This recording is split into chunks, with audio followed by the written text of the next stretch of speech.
सुबह सुबह रसोई में बर्तनों का ढेर देखकर कामिनी गुस्से में कहती है, देख रहे हो अपनी बहन को, सुबह सुबह पता नहीं कहाँ निकल गई। एक दिन की बात हो तो समझ में आता है, लेकिन रोज रोज तुम्हारी बहन सुबह सुबह पता नहीं कहाँ चली जाती हैं।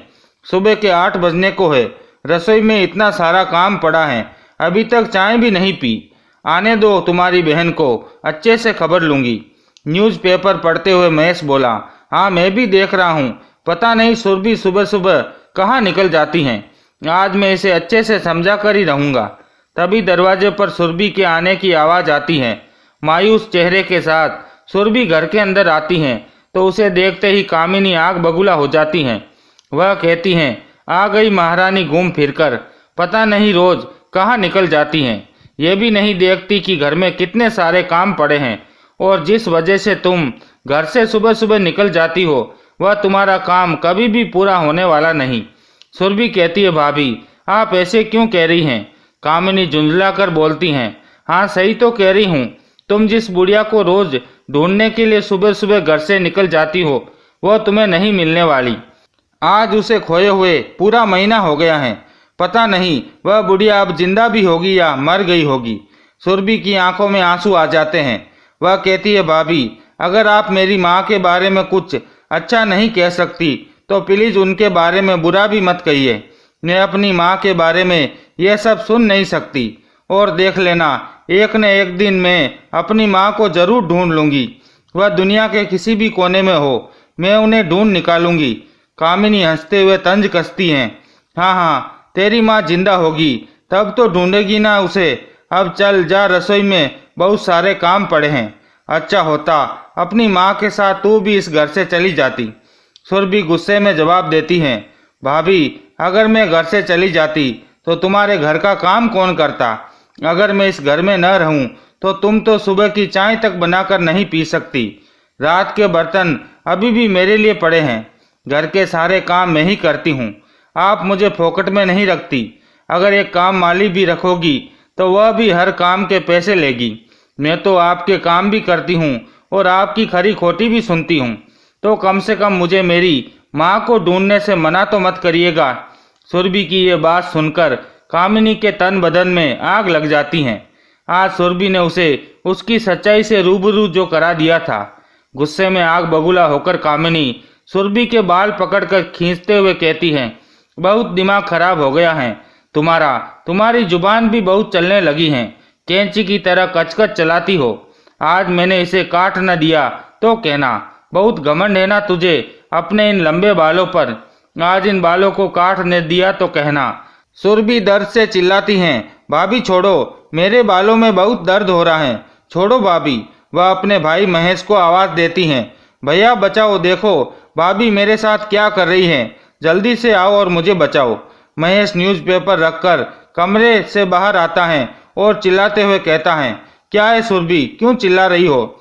सुरभि रोते हुए कहती, भैया आप देख नहीं रहे, भाभी मेरे बाल खींच रही है, जल्दी से मेरे बाल छुड़ाओ। लेकिन महेश सुरभि की मदद करने के बजाय उल्टा उसे ही डांटते हुए कहता है, सुरभि जरूर तुमने ही कुछ गड़बड़ की होगी, भाभी को उल्टा सीधा जवाब दिया होगा, कैंची की तरह जुबान चलती है तुम्हारी। मैं सब कुछ सुन रहा था, मैं कुछ नहीं कहूँगा। कल को पराये घर जाना है, थोड़ा सा भाभी से सीख लो, वरना ससुराल जाकर मेरी नाक कट जाएगी। माँ तो तुम्हारी जिम्मेदारी मेरे ऊपर डालकर पता नहीं कहाँ चली गई हैं। अब तुम्हारे ससुराल से जो भी उलाहना आएगा वह मुझे ही सुनना पड़ेगा, इसलिए घर के काम सीख लो और जैसा भाभी कहती हैं वैसा ही करो। इतना कहकर महेश घर से बाहर निकल जाता है। बड़ी मुश्किल से सुरभि कामिनी के हाथों से अपने बाल छुड़ाती हैं, लेकिन फिर भी उसके कई बाल कामिनी की मुट्ठी में टूटकर रह जाते हैं। आंखों में आंसू भरकर सुरभि कहती हैं, भाभी आज आपका समय है, मेरे साथ कितना बुरा व्यवहार करना है कर लो, लेकिन एक वक्त ऐसा आएगा जब समय मेरा होगा। मैं आपसे भी ज़्यादा ताकतवर हो जाऊंगी और आप देखती रह जाएगी। आज मैं आपके घर में सारे काम कर रही हूँ, खाना बना रही हूँ, लेकिन एक दिन ऐसा भी आएगा जब मैं बैठकर खाऊंगी और आप बनाकर खिलाओगी। सुरभि की बात सुनकर कामिनी जोर जोर से हंसती है और कहती हैं, रस्सी जल गई लेकिन अकड़ नहीं गई। ऐसा कभी नहीं होगा, सपने में भी नहीं। ख्याली पुलाव पकाने के लिए अच्छा है, लेकिन ऐसा कभी नहीं हो सकता। अब जाओ, जल्दी से रसोई में बर्तन साफ करो और खाना बनाओ, मेरे मायके के लोग आते होंगे। भाई और भाभी के व्यवहार से सुरभि बहुत ज़्यादा दुखी है। वह रसोई के एक कोने में बैठकर बहुत देर तक रोती रहती हैं और अपनी माँ को याद करती हैं। माँ, आप कहाँ चली गई? पिछले 1 महीने से आपको ढूंढ ढूंढ कर परेशान हो गई हूँ, लेकिन आप कहीं भी नहीं मिल रही। माना कि आपकी याददाश्त थोड़ी कमज़ोर थी, लेकिन इसका मतलब ये नहीं कि आप अपने घर को और अपनी बेटी को ही भूल जाए। जहाँ कहीं भी हो माँ, जल्दी से अपने घर वापस आ जाओ। एक आप ही तो थी जो मुझे समझती थी। भाभी तो वैसे भी पराई हैं और भैया भी भाभी के आने के बाद पराये हो गए हैं। उन्हें हम दोनों के दर्द दुख की दिखाई नहीं देते। माँ, तुम्हारा बुखार ठीक हुआ भी नहीं होगा, ऊपर से पता नहीं कहाँ चली गई हो। दरअसल 1 हफ्ते पहले शारदा जी और उनकी बेटी सुरभि अपने घर पर ही थे। सुरभि 21 साल की खूबसूरत लड़की थी, जिसके नैन नक्श बहुत तीखे थे और बाल कमर तक लंबे। जो भी पहली बार उसे देखता देखता ही रह जाता। भाभी के सामने अगर कोई सुरभि की खूबसूरती की तारीफ करता तो कामिनी जल भुनकर राख हो जाती। जब तक सुरभि के पिता थे तब तक घर में सब कुछ ठीक था। सुरभि BA फाइनल ईयर की पढ़ाई कर रही थी, लेकिन 1 साल पहले ही उसके पिता का देहांत हो गया। भाभी के घर में आए मात्र 7 महीने ही हुए थे। हालांकि भाई का रिश्ता पिताजी ही तय करके गए थे, लेकिन पिताजी के जाने के 6 महीने बाद ही शादी हुई। जब भाभी घर में आई तो कुछ दिनों तक सब कुछ ठीक चल रहा था, लेकिन फिर उसने घर में आते ही अपनी हुकूमत जमानी शुरू कर दी और पूरे घर पर कब्जा कर लिया। इसी बात लेकर कभी कभी सुरभि की भाभी से बहस हो जाती थी। भाभी माँ से भी उल्टा सीधा बोलती थी, जो सुरभि को बिल्कुल पसंद नहीं था। उसे ये सहन तो हो जाता कि भाभी उसे कुछ भी कहे, लेकिन जब वह माँ से कुछ उल्टा सीधा बोलती थी तो उससे सहन नहीं होता था। कुछ दिनों से शारदा जी की तबीयत ठीक नहीं थी। सुरभि ने भाई से कहा, भैया, माँ की तबीयत ठीक नहीं है, उन्हें पास के ही अस्पताल में लेकर चलो। इस पर भाभी अकड़ते हुए बोली, अस्पताल ले जाने की क्या जरूरत है? बुढ़िया 70 वर्ष की होने को है और कितना जिएगी? जितना जीना था जी लिया। अब हम इसका कोई इलाज नहीं करवाएंगे और इसके इलाज में हम 1 पैसा भी खर्च नहीं करेंगे। थोड़ा बहुत बुखार है, 2-4 दिन में अपने आप ठीक हो जाएगा। भाभी, आप कैसी बातें कर रही हो? माँ को 105 डिग्री बुखार है और आप कह रही हो कि अपने आप ठीक हो जाएगा। अगर माँ को कुछ हो गया तो मैं क्या करूँगी? एक माँ ही है जिसकी वजह से मुझे इस घर में अच्छा लगता है, वरना मैं इस घर को छोड़कर कब की चली जाती। हाँ, वैसे भी तुम्हारे लिए जल्दी से कोई लूला लंगड़ा लड़का देखकर इस घर से विदा कर देना है। मैं तुम्हें ज़्यादा दिन तक इस घर में वैसे भी नहीं रख सकती। बहू की बात सुनकर शारदा जी कहती है, बहू, मेरी बेटी के लिए लूला लंगड़ा लड़का क्यों देखोगी? उसके पिता उसकी शादी के लिए 12 लाख रुपए जमा कर गए हैं। उन्हीं पैसों से मैं अपनी बेटी का ब्याह करूंगी और खूब धूमधाम से उसे विदा करूंगी। किसी लूले लंगड़े लड़के से नहीं, बल्कि किसी अच्छे लड़के से उसकी शादी करूंगी। शारदा जी की बात सुनकर कामिनी नाक सिकोड़ते हुए कहती हैं, वैसे तो बुढ़िया की तबीयत खराब है, लेकिन लड़ने के लिए तुरंत बोल पड़ती हैं। देखा महेश, वैसे तो माँ बेटी दिन भर कहते रहते हैं कि माँ की याददाश्त कमज़ोर है, उन्हें कुछ याद नहीं रहता, लेकिन देखो, बुढ़िया को 12 लाख रुपए अभी तक याद हैं। बहू बेटे दोनों ही माँ का इलाज कराने से साफ साफ इनकार कर देते हैं और अपने अपने कमरे में सोने के लिए चले जाते हैं। रात में कामिनी अपने पति से कहती हैं, देखो जी, तुम्हारे पिताजी सुरभि की शादी के नाम पर जो 12 लाख रुपए जमा कर गए हैं, उनकी एक फूटी कौड़ी भी मैं उन लोगों को नहीं दूंगी। पिताजी के पैसे और संपत्ति पर हमारा पूरा अधिकार है। अब हम देना चाहे या ना देना चाहे, ये हमारी मर्जी है, लेकिन जब तक ये बुढ़िया हमारे साथ रहेगी तब तक तो हम उन पैसों को नहीं ले पाएंगे। ऐसा करते हैं, पहले इस बुढ़िया को ठिकाने लगाते हैं, उसके बाद सोचेंगे कि शादी कहाँ करनी है और कितने पैसों में करनी है। ठिकाने लगाने का सुनकर महेश चौंकते हुए कहता है, कामिनी, तुम्हारा ठिकाने लगाने का क्या मतलब है? अरे वैसे भी तुम्हारी माँ की याददाश्त ठीक नहीं रहती। कल उनको हम अस्पताल के नाम पर कहीं ले चलते हैं और कहीं छोड़ आते हैं। जल्दी एक लड़का देखकर तुम्हारी बहन की शादी कर देंगे, नहीं तो ये बुढ़िया पूरे 12 लाख रुपए अपनी बेटी की शादी में खर्च करवा देगी। हाँ, ये बात तो तुम सही कह रही हो कामिनी। मैं पास के शहर में एक वृद्धाश्रम में बात करता हूँ, वहीं इस बुढ़िया को भेज देंगे। दूसरे दिन महेश अपनी माँ से कहता है, माँ तुम तैयार हो जाओ, मैं तुम्हें डॉक्टर के पास दिखाने के लिए ले जा रहा हूँ। सुरभि खुश होते हुए कहती है, भैया माँ को डॉक्टर के पास दिखाने ले जा रहे हो तो चलो, मैं भी माँ के साथ चलती हूँ। तुम मेरे साथ जाकर क्या करोगी? घर पर बहुत सारे काम हैं, तुम घर पर ही रुको। ठीक है भैया, वैसे भी आज मेरे कॉलेज में प्रैक्टिस है, मैं अपने कॉलेज का काम निपटा कर आती हूँ, आप माँ को दिखा कर ले आओ। मैं शारदा जी को लेकर दूसरे शहर चला जाता है, जहाँ एक वृद्धाश्रम में वह उन्हें छोड़ने जाता है। इधर सुरभि जब कॉलेज जाने के लिए तैयार होती है तो कामिनी उसके हाथ से किताबें छीनकर फेंक देती हैं और कहती हैं, आज से तुम्हारे कॉलेज जाना बंद, बहुत पढ़ाई कर ली तुमने, अब हम तुम्हारी पढ़ाई पर पैसा खर्च कर नहीं कर सकते, जैसा हम कहेंगे वैसा तुम्हें करना पड़ेगा। भाभी कैसी बातें कर रही हो, आज मेरे फाइनल ईयर की प्रैक्टिस है, अगर नहीं जाऊंगी तो मेरे 3 साल की मेहनत बर्बाद हो जाएगी। वैसे भी पढ़ाई करके तुम्हें कौन सी नौकरी करनी है, चुपचाप से घर के काम धंधे देखो, तुम्हारे रहते मैं घर का एक काम भी नहीं करूंगी। जाओ रसोई में पहले खाना बनाओ, उसके बाद पूरे घर की साफ सफाई करो, और मैंने बाल्टी में कपड़े गला दिए हैं, उन्हें भी धो देना।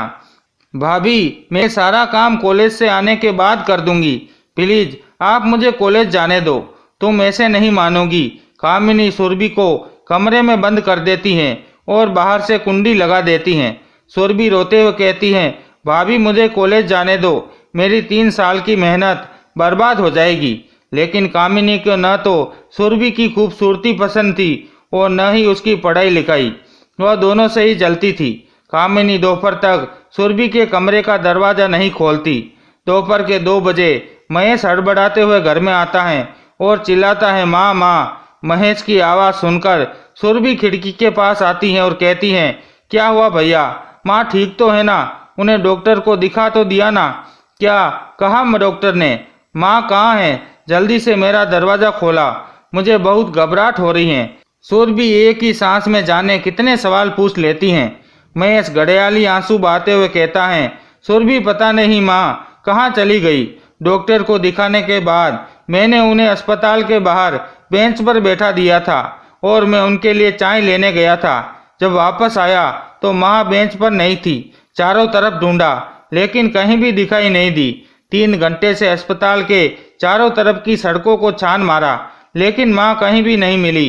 क्या कह रहे हो भैया, ऐसे माँ कहाँ जा सकती हैं, वह ऐसे कहीं नहीं जाती। कामिनी कहती है, महेश अगर माँ कहीं चली गई है और उसकी याददाश्त भी अच्छी नहीं है तो वे घर कैसे वापस आएगी। सुरभि माँ के गुम होने की बात सुनकर फूट फूट कर रोने लगती हैं। भैया ऐसा कैसे हो सकता है, वैसे तो माँ आपको छोड़कर कहीं नहीं जाती थी, उन्होंने ऐसा कभी नहीं किया क्योंकि वे जानती थी कि उनकी याददाश्त कमज़ोर है, इसलिए जैसा आप कहते थे वे वैसा ही करती हैं। मुझे भरोसा नहीं हो रहा कि माँ कहीं गुम हो गई या खुद से कहीं चली गई। तो तुम्हारे कहने का क्या मतलब है सुरभि? देखा नहीं तुम्हारे भैया कितना घबरा रहे हैं, माँ के लिए कितना रो रहे हैं। तुम्हें क्या लगता है माँ सिर्फ तुम्हारी है? महेश की भी तो माँ है, उनको भी बराबर दुख है। कामिनी ने तंज कसते हुए कहा। सुरभि अपने सूट का दुपट्टा लेकर तुरंत अस्पताल के आसपास की सड़कों पर माँ को ढूंढने निकल पड़ती हैं, इसी उम्मीद में कि शायद कहीं उसकी माँ दिख जाए। लेकिन माँ उसे कैसे दिखेगी जब उसका भाई उन्हें दूसरे शहर के वृद्धाश्रम में छोड़कर आ चुका है। फिर भी सुरभि ने माँ को ढूंढने की आशा नहीं छोड़ी। आज उन्हें गए हुए पूरा 1 महीना हो गया, फिर भी वह रोज अपने शहर की हर एक गली में माँ को ढूंढती है। दूर से अगर किसी बुढ़िया औरत को देख लेती तो भागकर उसके पास जाती हैं, ये सोचकर कि शायद वही उसकी माँ हो। तभी रसोई में कामिनी आती हैं और कोने में बैठी सुरभि को देखकर कहती हैं, ओहो महारानी, अभी तक आराम फरमा रही हैं। मेरे मायके के सभी लोग के आने का समय हो गया है और तुम अभी तक बैठी हो, कुछ भी काम नहीं किया। जल्दी से उठो, हाथ चलाओ और सारा काम निपटाओ, नहीं तो मुझसे बुरा कोई नहीं होगा। सुरभि को अपनी भाभी और भैया पर बहुत गुस्सा आ रहा था। एक तो माँ का पता नहीं चल रहा और दूसरा भाभी ने उसकी पढ़ाई भी छुड़वा दी थी, जबकि वह पढ़ाई पूरी करके कुछ बनना चाहती थी, कुछ करना चाहती थी। भाभी की बात सुनकर सुरभि उठकर रसोई में खाना बनाने लगती हैं। थोड़ी देर में भाभी के मायके वाले आ जाते हैं। कामिनी सुरभि को आदेश देते हुए कहती हैं, सारा खाना डाइनिंग टेबल पर लगा देना और हम सब लोग साथ बैठकर खाएंगे, तो तुम्हें सर्व करना पड़ेगा। हमारे साथ बैठकर खाना खाने की जरूरत नहीं, समझी? भाभी, मुझे वैसे भी आप लोगों के साथ बैठकर खाना खाने में कोई दिलचस्पी नहीं। सुरभि दो टूक जवाब देती हैं। सुरभि का ये जवाब कामिनी को तीर की तरह चुभ जाता है। उसे सुरभि का ये स्वाभिमान बिल्कुल भी पसंद नहीं आता और इसी कारण वह बात बात पर उसकी बेइज्जती करने पर तुली रहती हैं। सभी लोगों के खाना खाने के बाद कामिनी सुरभि से कहती हैं, बाहर वाले कमरे में ड्राइवर बैठा है, उसे भी खाना परोस दो। सुरभि जब ड्राइवर को खाना देने जाती हैं तो देखती हैं कि एक 24-25 साल का युवक कुर्ता पायजामा पहने, गले में साफी डाले बैठा है, पैरों में हवाई चंपल पहनी हुई हैं। वह उसे खाना देकर वापस लौट आती हैं। जब वह लौटती है तो कामिनी अपने मायके वालों के सामने हंसते हुए कहती है, क्यों सुरभि, लड़का तो पसंद आया ना तुझे? भाभी, आप क्या कह रही हैं? मुझे कुछ समझ नहीं आया, सुरभि ने चौंकते हुए कहा। कामिनी के मायके वाले खिलखिलाकर हंसने लगे। तभी कामिनी की माँ कहती हैं, कामिनी के कहने का मतलब यह है कि जिस ड्राइवर को तुम अभी खाना देकर आई हो, उसी के साथ कामिनी ने तुम्हारा रिश्ता तय कर दिया है। अगले 8 दिनों में तुम्हारी शादी है। सुरभि ये सुनकर चौंक जाती हैं। वह हड़बड़ाकर अपने भैया से कहती हैं, भैया, भाभी ऐसा नहीं कर सकती, मैं इतनी जल्दी शादी नहीं कर सकती। अभी तो मुझे माँ को ढूंढना है। जब मेरी माँ वापस मिल जाएगी तभी मैं शादी करूँगी।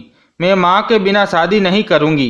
महेश चिल्लाते हुए कहता है, अगर माँ नहीं मिली तो क्या पूरी जिंदगी शादी नहीं करोगी?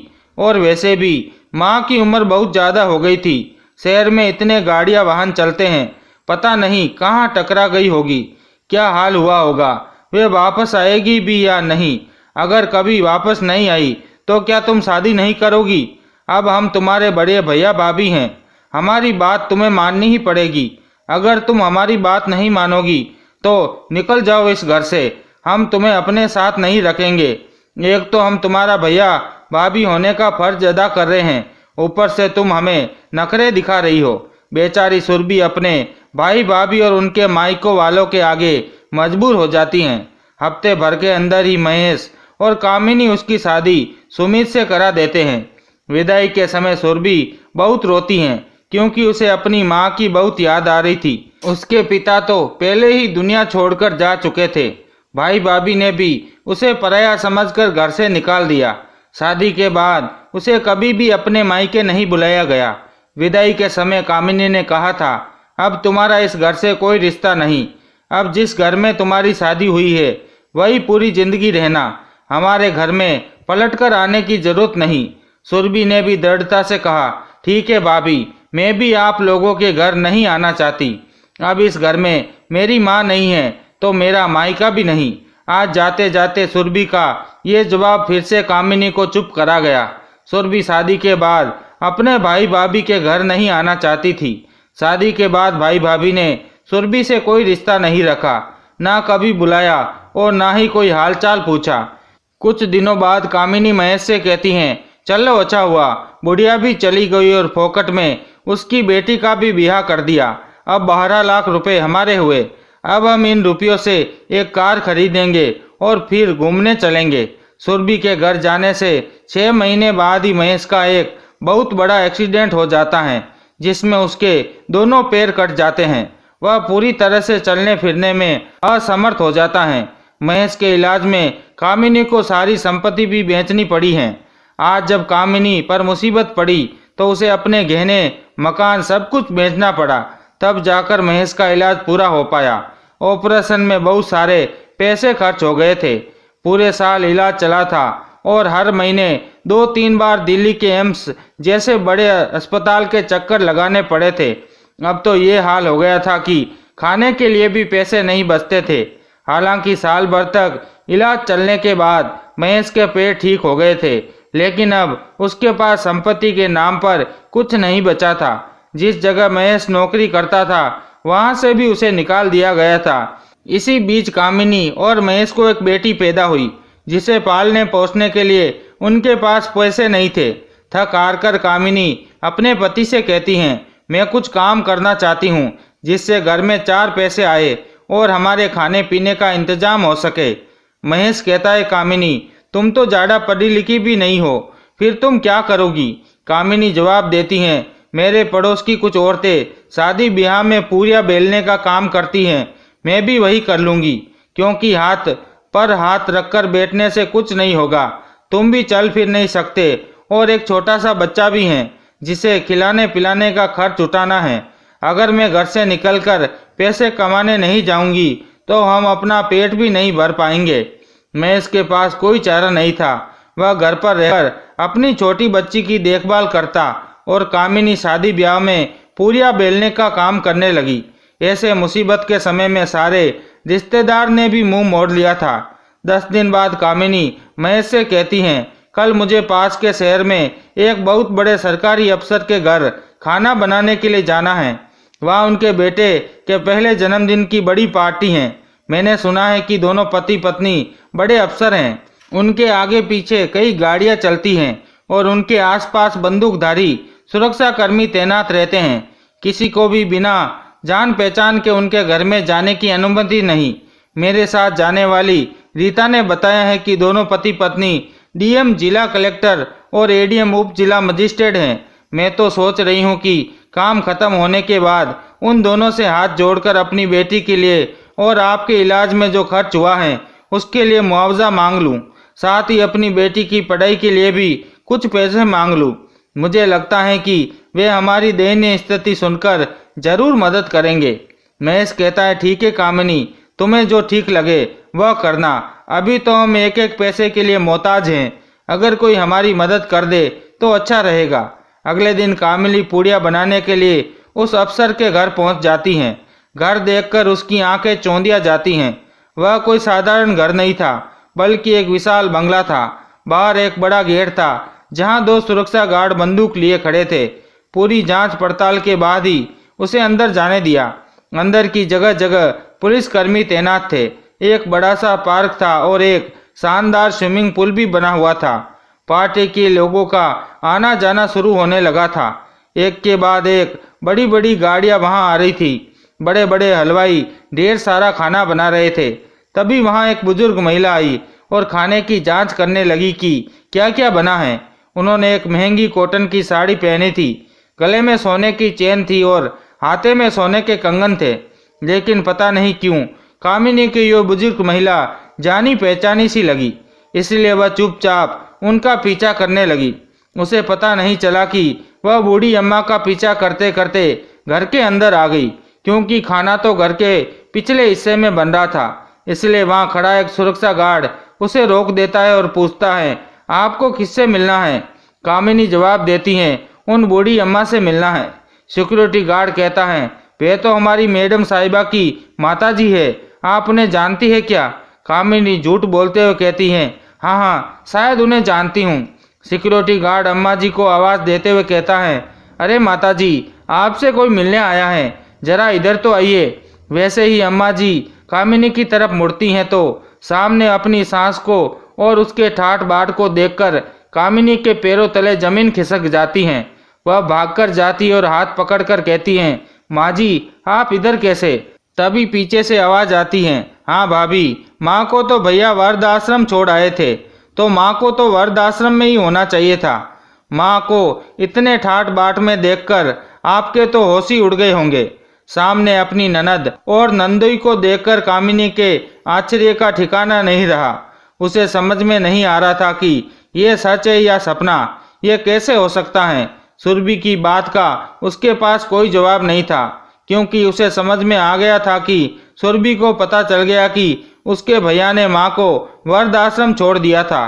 क्यों भाभी, आपने क्या सोचा? मुझे कुछ पता नहीं चलेगा? आप माँ को वृद्ध आश्रम भिजवा देगी और मैं माँ को ढूंढ नहीं पाऊंगी। मैंने कहा था ना कि एक दिन मैं माँ को जरूर ढूंढ निकालूंगी, और देखो मैंने माँ को ढूंढ लिया। लेकिन आप इधर क्या कर रही हैं और मेरे घर में कैसे आई? तभी पास में खड़ा एक व्यक्ति कहता है, अरे ये तो पीछे खाना बनाने वाली औरत है जो पूरियाँ बनाने का काम कर रही थी। इधर तुम क्या कर रही हो? चलो उधर ही वापस जाओ। तभी सुरभि कामिनी से कहती हैं, क्यों भाभी, 2 साल पहले मैंने कहा था कि आज आपका समय है, आप मुझसे खाना बनवा रही हो, लेकिन एक दिन ऐसा समय आएगा जब आप मेरे लिए खाना बनाओगी। आज वही समय है। कामिनी चौंकते हुए कहती हैं, तुम्हारे कहने का क्या मतलब है? सुरभि, मैं तुम्हारे लिए खाना क्यों बनाने लगी? मैं तो इधर बहुत बड़े सरकारी अफसरों के घर खाना बनाने आई हूँ। सुरभि मुस्कुराते हुए कहती हैं, भाभी, ये घर मेरा है, मेरे ही बेटे का जन्मदिन है और वह दोनों सरकारी अफसर हम दोनों ही हैं। कामिनी अवाक रह जाती हैं और कहती है, क्या सुरभि, वह दोनों सरकारी अफसर तुम दोनों हो? ये कैसे हो सकता है? मैंने तो तुम्हारी पढ़ाई छुड़वा दी थी और तुम्हारी शादी एक ड्राइवर से करवा दी थी। सुरभि जवाब देती है, भाभी, आप मेरे भगवान नहीं हैं जो मेरी किस्मत लिखे। मेरी किस्मत में पढ़ाई लिखाई लिखी थी। आपने भले ही मेरी शादी एक रिक्शा वाले के बेटे से कर दी हो, लेकिन वह रिक्शा नहीं चलाते थे। दरअसल वह रिक्शा उनके पिताजी का था और सुमेध आईपीएस की तैयारी कर रहे थे। उस दिन उनके पिताजी घर पर नहीं थे, इसलिए ड्राइवर बनकर पिताजी की जगह सुमेध आए थे। क्या एक ड्राइवर का बेटा आईपीएस की तैयारी नहीं कर सकता? मेरी शादी होने के बाद जब मैंने सुमेध को आईपीएस की तैयारी करते हुए देखा तो मैंने उनसे कहा कि मुझे भी पढ़ाई करनी है, मुझे भी पढ़ लिख कर कुछ करना है। तो उन्होंने मेरे साथ ही मेरी भी पढ़ाई शुरू करवा दी और आखिरकार हमारी मेहनत रंग लाई। हम दोनों ही बड़े अफसर बन गए। आज देखो हमारे पास पैसा है, बंगला है, गाड़ी है और सबसे बड़ी बात मेरी माँ भी है। इसी को किस्मत कहते हैं भाभी। सुरभि की बात सुनकर कामिनी के पैरों तले से जमीन खिसक गई। लेकिन तुम्हें माँ कहाँ मिली? सुरभि जवाब देती हैं, मैं अपनी सरकारी काम से एक दिन वृद्ध आश्रम गई थी, वहीं मुझे माँ मिली और माँ ने मुझे सब कुछ बता दिया। सुरभि की बातें सुनकर कामिनी के होश उड़ जाते हैं। जब उसने देखा कि सुरभि के पास इतना पैसा है तो वह भागकर अपनी सासू माँ के पैरों में गिर जाती हैं और माफ़ी मांगने लगती हैं। माँ जी, आपको नहीं पता कि हमारे साथ क्या हुआ है। पिछले 1 साल से हम बहुत परेशान हैं। महेश का एक्सीडेंट हो गया था जिसमें उनके दोनों पैर कट गए। मैं छोटे मोटे काम करके घर का गुजारा कर रही हूँ। घर में एक छोटी सी बेटी भी है। माँ जी, मुझे माफ़ कर दो और मेरी कुछ सहायता करो। मैं एक एक पैसे के लिए परेशान हूँ। देखो ना, सुरभि के पास तो कितना पैसा है, उससे कहो कि हमारी कुछ मदद कर दे। शारदा जी बहू से कहती हैं, बहू, तुमने मेरे और मेरी बेटी के साथ बुरा करने में कोई कसर नहीं छोड़ी और आज जब तुम्हारे साथ बुरा हुआ तो हमसे अच्छा करने की उम्मीद कर रही हो। मुझसे ये नहीं होगा बहू। मेरे पीठ पीछे तुमने मेरी बेटी की शादी एक ड्राइवर से करवा दी और दोबारा उसकी खबर भी नहीं ली। ये तो मेरी बेटी की किस्मत अच्छी निकली कि आज वह राज कर रही है। और सच में अगर मेरी बेटी की किस्मत इतनी अच्छी नहीं होती तो पता नहीं मेरी बेटी का क्या हाल होता। मैं तुम्हारी कोई मदद नहीं कर सकती। तुम्हें अपने किए का फल मिल रहा है। हट जाओ मेरी नज़रों के सामने से। सुरभि के ठाठ बार देखकर कामिनी जल भुन रही थी। उसे अपनी किस्मत और हालातों पर बहुत गुस्सा आ रहा था।